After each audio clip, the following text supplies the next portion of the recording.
Joining us now, Oregon Congressman Peter Defazio. Congressman, welcome to the show. Good morning. Good morning. Well, as I understand, and correct me if my math is wrong, but in 2006, my math or facts, 2006, Congress required the United States Postal Service to pre-fund 75 years' worth of future retiree health benefits within 10 years. That mandate is costing them $5.5 billion a year. That accounts for 100% of their losses over the past 4 years. Am I right? You're right, and of course, there's no other entity. God, if we did this to the Pentagon, they don't pay for any of their benefits. Or we did it to other agencies of the government, or we did it to the private sector, or the state tried to do it. They'd all be going bankrupt, just like they say the Postal Service is. And the Postal Service would be in the black. Let me repeat that: would be in the black if it weren't for this postal-only mandate. So the Postmaster General has come out for a plan, and what is it, and why are you rightly upset about it? Well, I believe that the Postmaster General, so-called, he's a Republican holdover. He's a privatization guy. He is trying to structure the final collapse of the Postal Service with this proposal. Close processing centers, so any letter mailed anywhere in Oregon will have to go to Portland. I got a couple of really good things on my website from people who live on the South Coast. They're saying, hey, it's bad enough now that if I'm sending something from Gold Beach to Brookings, it has to go through Eugene. But if it has to go up to Portland, and then talk about a guy who distributes medical supplies through the mail for people with disabilities at home, and he's saying this could be life-threatening for people in rural areas. So he's proposing to, A, use an incredible amount more fuel, and B, go back to about the delivery times we had in the late 19th century. For first-class mail. They're going to degrade first-class mail. If you mail a letter on Wednesday from Springfield, it might not get to Eugene until the next Monday because it won't be Saturday delivery either. All these things are going to drive people away. I mean, they've got technological issues. They need to innovate. They've got to provide new services. But if you degrade your existing services that many people find very critical for their small business or for their for their pharmaceuticals or for anything else, they're dealing with voting or paying their bills, then you're going to drive people away to the Internet. And guess what? The private sector is not going to pick this up, despite what this Postmaster General Donahue, a privatizer, thinks and the Republicans think.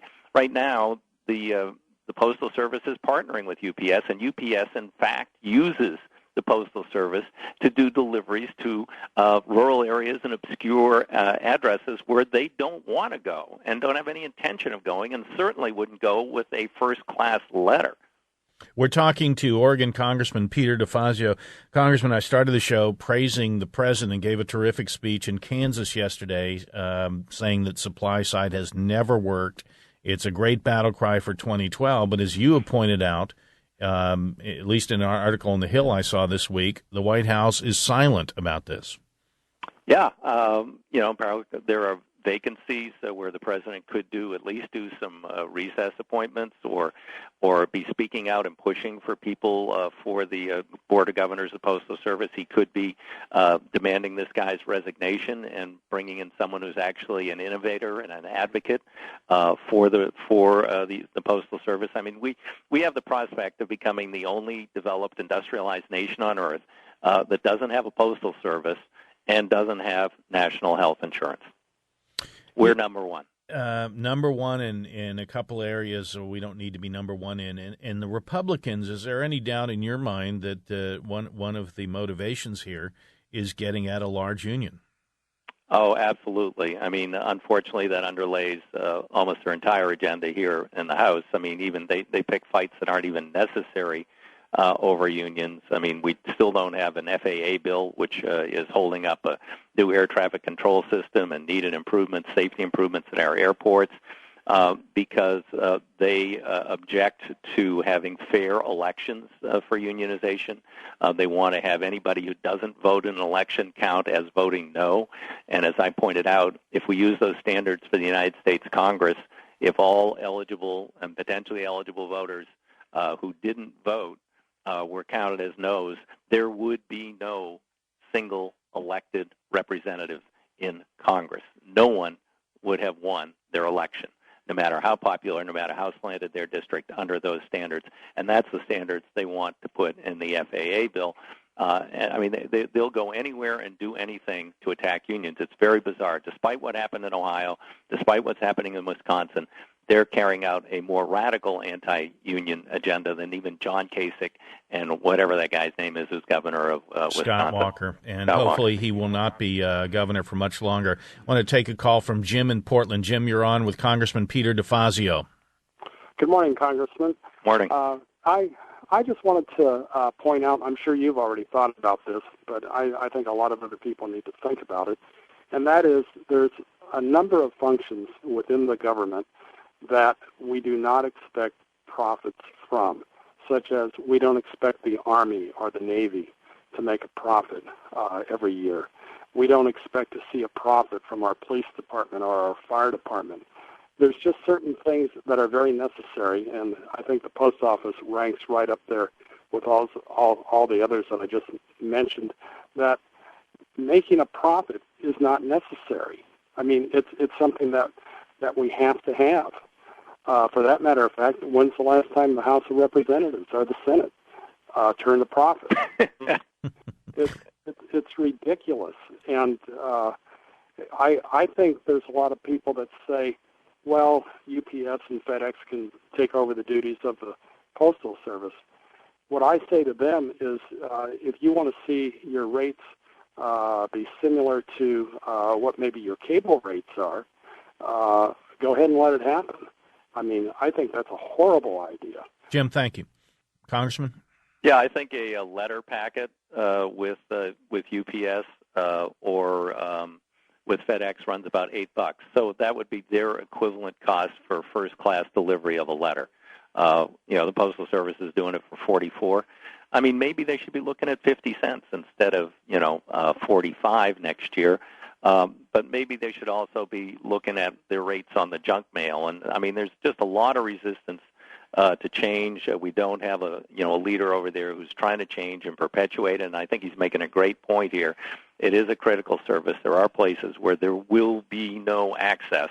If we want to, continue to shrivel up, our small and rural communities, this will be a huge blow. I mean, in France, they offer banking and insurance. In Sweden, they will physically deliver email correspondence to people who aren't online. In Switzerland, you can have your physical mail received by the post office and scanned and delivered into your email box. And then Deutsche Post has secure servers. We could have our post office, issue licenses, provide notary services. They could ship wine and beer. There's a whole host of things. Yeah, we just need some creative thinking even over there. Even if you wanted to adopt it, they've got to make money standard. And if I recall, delivering the mail is in the Constitution, isn't it? It is. Yeah. It is.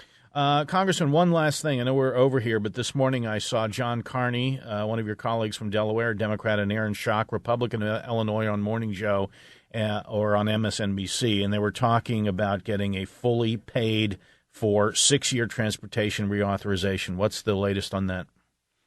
The Republicans, Speaker Boehner, promised to have a bill this month, voted on this month, adopted this month.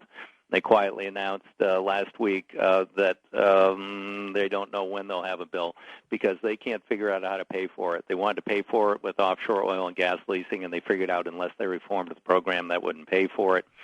They won't adopt my idea for a barrel tax or indexing the existing tax.